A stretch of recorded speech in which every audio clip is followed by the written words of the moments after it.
À l'âge de 3 ans, j'arrive, je fais des études primaires en Belgique. Et puis, arrivé pour les études secondaires, mes parents disent, mais comme on a le projet de retourner, on va déjà envoyer Selma faire des études secondaires en Turquie, et puis on ira la rejoindre. Donc j'ai étudié 3 ans en Turquie, mais malheureusement, mes parents n'arrivent pas à concrétiser leur projet de retour. Donc c'est moi qui reviens en Belgique. Je me suis toujours sentie avec les deux cultures. Parce que, donc, effectivement, comme on l'a très bien dit, j'avais mon éducation ici à l'école, avec l'entourage. J'étais un enfant très social, où j'allais vers les autres, j'allais dire bonjour, j'avais un besoin de dialoguer, j'avais un besoin de raconter, d'écouter. Et, donc, je me sentais effectivement intégrée en Belgique. Et comme j'étudiais bien et que j'avais un bon dialogue avec mes professeurs, mais après, en Turquie, et puis revenir, là, comme je vous avais dit, avec ma tenue vestimentaire qui avait changé, moi je portais un foulard, là c'était plus la même chose. Pour trouver une école, effectivement, j'ai dû par moments pleurer devant un directeur, par moments essayer d'expliquer, mais vous savez, je suis très studieuse, argumenter, justifier. Et puis, j'ai trouvé une école en dehors, donc, du lieu où j'habitais, vraiment loin, ou qui acceptait des personnes qui portaient le foulard. Et ça, c'était pas mon choix. Mon choix n'était pas de se retrouver avec des personnes qui toutes portaient le foulard. Vous vouliez échanger avec des gens qui étaient différents de vous. Qui étaient différents, effectivement. Et on vous en a un peu empêché. On m'a un peu obligée à aller dans un lieu. Exactement. Ce qui nous aiderait à vivre ensemble, c'est ne pas avoir des projets pour les autres. C'est se dire, travaillons ensemble, mais travaillons vraiment ensemble. Ne pas dire, moi je peux travailler à ta place. Moi je sais ce que tu as besoin.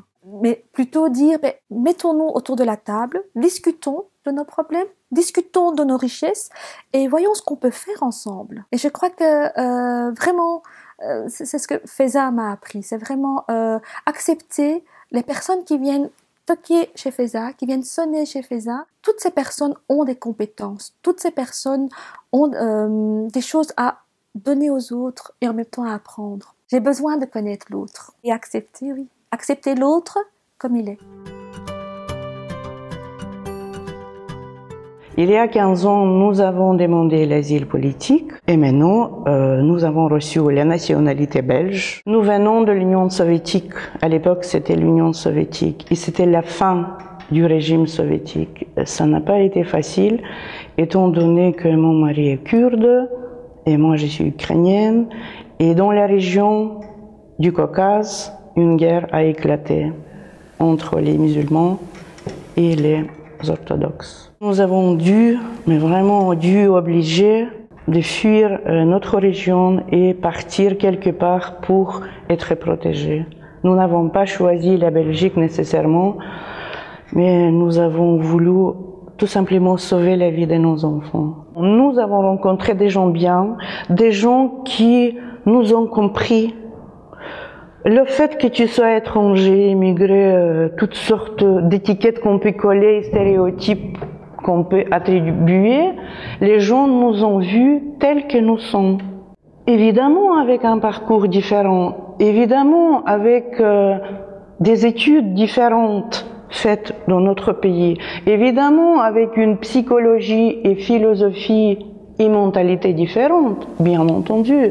C'est grâce à tous mes camarades de formation que j'ai pu rebondir et j'ai pu me lever de nouveau. Les collègues de la formation savaient que nous n'avions pas de revenus. Et un jour, un collègue qui me dit « Écoute Ala, je sais que tu es fière et que tu n'accepteras jamais rien, mais ça nous est égal, ton opinion. Nous savons que vous avez 2 garçons et qu'ils sont à l'école. Et donc, nous avons fait une petite enveloppe et chaque mois, nous allons mettre des petits sous. Chacun contribuait ce qu'il pouvait, 2 euros, 5 euros, un chèque repas. Ça, j'ai reçu pendant quelques mois, 4, 5 ou 6 mois. L'empathie qu'on ressent, nous, envers une personne qui souffre, ça n'a pas de prix. Ça n'a pas de prix. Donc, les gens ont ça. ou n'en ont pas. Ou bien la compréhension, c'est tout, et la volonté d'aider l'autre. Je connaissais mon cousin qui faisait des commerces entre la Belgique et le Sénégal, et il y avait de ses amis qui venaient au Sénégal, et une des dames qui s'appelle Sonia, et qui venait faire passer ses vacances là-bas. C'était une bourgeoise, mais elle n'aime pas aller dans les hôtels, elle n'aime pas tout ce qui est luxe. Elle a envie de découvrir les gens, comment ils vivent dans les villages. Et donc, moi qui viens souvent au magasin, elle m'a dit, est-ce que tu peux me montrer comment les gens vivent ici? Je dis, si tu as envie de fourrer, de tourner dans les marchés où le poisson pue et tout ça, il me dit non, c'est pas ça que je veux. Les marchés ne m'intéressent pas, c'est les villages. Mais je lui dis, c'est loin, tu peux pas prendre des transports en commun pour faire ceci et cela. Elle me dit, je peux prendre la voiture, on peut y aller. Et comme ça, je lui ai fait découvrir les termitières, la vie des campagnes africaines, la brousse et tout ça. Elle aussi, elle dit, elle va me montrer son pays. Elle a vu que je suis très débrouillard et tout ça. Elle me dit, il y a quelque chose qui te manque. Il faut te instruire. Et puis tu apprends vite. Et comme ça, elle m'a inscrit à Madou au cours de soir. Si tu dis intégration, il fallait prouver que tu as fait quelque chose. Et ça, c'est quelque chose on peut faire des choses sans pouvoir le prouver. Parce que moi, j'ai pas demandé d'asile, j'ai pas cherché de logement parce que j'étais bien logée. C'est cette dame. Par exemple, on vit côte à côte nos deux cages. Et puis on est tous les deux qui a créé le village. Si ma case prend feu et que tu viens pas m'aider, l'éteindre, la prochaine fois, c'est ta case qui va brûler. Et donc, si je veux vivre ensemble avec quelqu'un, je dois d'abord savoir qui tu es, qu'est-ce que tu aimes, qu'est-ce que tu n'aimes pas. Quelle est ta culture? Et toi aussi, tu vas faire la même chose, savoir qui je suis, quelle est ma culture. On prend tous les deux la meilleure chose, on le met ensemble, on vit ensemble. Il faut savoir aller vers l'autre. Et moi, j'ai dû faire ce pas-là. En déménageant, je me suis intéressé à tous les voisins. Je me souviens que le plus proche voisin, c'était un Marocain qui tenait une épicerie. Quand je lui ai dit bonjour et que je me présentais, que j'étais son voisin, il m'a tout de suite dit moi aussi, je suis africain comme vous. Ça m'a... Ça vous a aidé? Ça m'a aidé. Parce que je me suis senti proche de lui. Tous les soirs, j'allais chez lui, on pouvait bavarder, et j'ai dû rencontrer ma voisine de gauche, c'était la fameuse dame de 82 ans, qui tous les week-ends devait aller travailler, je crois, du côté de la basilique. Et je l'ai accompagnée tous les week-ends, le matin. Et je me souviens qu'elle m'avait dit, parce que je l'appelais maman, je venais d'arriver, comme je voyais qu'elle avait un certain âge, je l'appelais maman, maman. Elle me dit, mais pourquoi vous m'appelez maman? Je dis, mais parce que je pense que vous pouvez avoir l'âge de ma mère. Je dis, ah bon? Et vous faites toujours ça avec tout le monde? Je dis, oui, quand je vois que vous avez un certain âge, je vous dois du respect. Elle dit, ah oui, non, mais ça ne se fait pas ici. Je dis, oui, mais peut-être pas. Mais moi, je le fais par respect. Quand je cause avec un étranger, c'est-à-dire un blanc, quand je cause avec un blanc, je pense qu'il a envie de savoir comment je vis. Je pense qu'il a envie de savoir quelle est ma culture. Alors, je suis fier de lui apprendre ma culture. Je suis fier de lui dire, chez moi, par exemple, toute femme, on l'appelle maman, par respect. Là, il a découvert quelque chose. Et moi, je suis fier de constater que je lui ai appris quelque chose. Dans mon bâtiment, là où je vis, tous les autres, je suis le seul noir qui habite là-bas. Et j'ai dit à mes voisins, ma porte est toujours ouverte. Parce qu'il y a un adage chez moi qui dit, lorsque ma maison brûle, c'est mon voisin qui viendra éteindre le feu. Au début, c'est très difficile, on ne sait pas comment on s'y porte devant les gens. Et ça donne un peu de... C'est un peu bizarre. On n'est pas nous, qu'est-ce qu'on a à faire? Et puis, les règles de base, marcher à droite, à l'escalier aussi, l'escalateur, pas rester au milieu de la route. Ces petites règles, on a apprivoisé très vite. Mais c'est vrai qu'il y avait beaucoup de petites règles qu'on n'a pas l'habitude au Brésil, quoi. D'accord. Et c'est venu naturellement. Ça peut évidemment avoir des petits conflits, des petits malentendus, parce que on vient de partout avec on porte notre couture, notre manière d'être, tout ce qu'on pense, quoi. Mais sinon, je pense qu'il y a un minimum de respect et de limites. On peut tous vivre ensemble. C'est beaucoup de cultures différentes à Bruxelles et c'est normal que parfois il y a des mots qui sont mal pris, des petites malentendus, mais jamais de conflits. Je me sens si bien à Bruxelles et je trouve que c'est quand même les Belges, bravo, ils ont quand même réussi à mettre des règles qu'on sait vivre. On sait vivre bien à Bruxelles. Très mélangé avec des gens de partout, quoi. Il faut un minimum de respect, c'est tout, quoi. Je côtoie comme ça deux mondes très très différents. Le monde, je dirais, des Marolles, où le public est essentiellement d'origine maghrébine, mes origines à moi. C'est un quartier populaire avec un mode de vie populaire, tout le monde se connaît, tout le monde a un regard sur l'autre, des choses à dire sur l'autre. C'est un public essentiellement arabo-musulman, donc il y a aussi toute la culture arabo-musulmane qui est présente avec tous ses côtés positifs, ses côtés négatifs. C'est vraiment mes racines, je me sens tout à fait à l'aise avec ça. En même temps, voilà, je pense que l'opportunité que j'ai eue d'aller voir autre chose ailleurs, j'ai découvert d'autres choses, donc par rapport à l'autre monde, où là c'est vrai que c'est un monde avec des personnes plus âgées, où la culture a une place importante. C'est deux vies différentes qui pour moi m'alimentent et me nourrissent très très fort. C'est vrai que de l'autre côté, je dirais dans l'autre monde, ce qui me manque peut-être un peu, c'est cette vie au quotidien, les bonjours. Non, les gens se disent bonjour, mais on se connaît pas, chacun a sa petite maison. Quand on se croise, c'est parce qu'on se donne rendez-vous. C'est rarement quand on sort dans la rue qu'on se croise par hasard et qu'on prend le temps de discuter. C'est ce côté aussi très carré du monde occidental, je dirais, du monde moderne.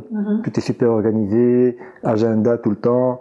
Il y a un truc qui m'a toujours marqué chez mon père, c'était quand on passait devant un policier, on roulait en voiture, quand il voit la police, le mec il a absolument rien à se reprocher, mais il se raidit. C'est le pouvoir, l'autorité. Ça c'est vraiment, et bon ça c'est, j'imagine, voilà.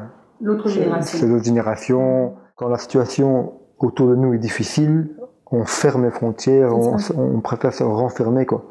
Quand la vie est facile et que elle est prospère, l'étranger pose moins de problèmes, je dirais. C'était pour moi quelque chose de nouveau parce que Cracovie et aussi la Pologne à l'époque c'était quand même une société très homogène. Ici je me suis retrouvée dans un contexte complètement différent. Donc j'ai rencontré des gens de pratiquement tous les pays du monde qui parlent des langues différentes, qui ont des différentes origines culturelles, religieuses. Je trouve que c'est vraiment quelque chose de très enrichissant, mais c'est pas très facile. C'est pas tous les jours facile, je devrais dire, parce que je pense qu'il y a souvent des stéréotypes qui existent concernant certaines communautés ou certains pays ou certaines personnes. Et les gens dans le monde actuel, tellement occupés par la vie professionnelle, leur vie aussi familiale, n'ont pas vraiment le temps de sortir et rencontrer l'autre. Donc avoir le temps pour rencontrer, parce que je pense que c'est par là que passe l'intégration. Si on se connaît bien, si on sait qui est l'autre, on n'a pas peur de lui et on est ouvert pour le contact beaucoup plus facilement. J'ai aussi de l'expérience de vivre dans un petit village en Provence française où on était peut-être 3 étrangers et c'était extrêmement difficile. C'était une expérience très douloureuse pour moi parce que, par exemple, quand j'allais acheter ma baguette, tout le monde s'est retourné parce que je parle avec un accent et c'était quand même difficile. Tout le monde m'appelait la polonaise. Moi, j'avais pas de prénom, j'étais polonaise. On était 3 étrangers dans le village. C'est difficile à vivre au quotidien. Par contre, ici à Bruxelles, il y a quand même 30% de la population qui est originaire de notre pays.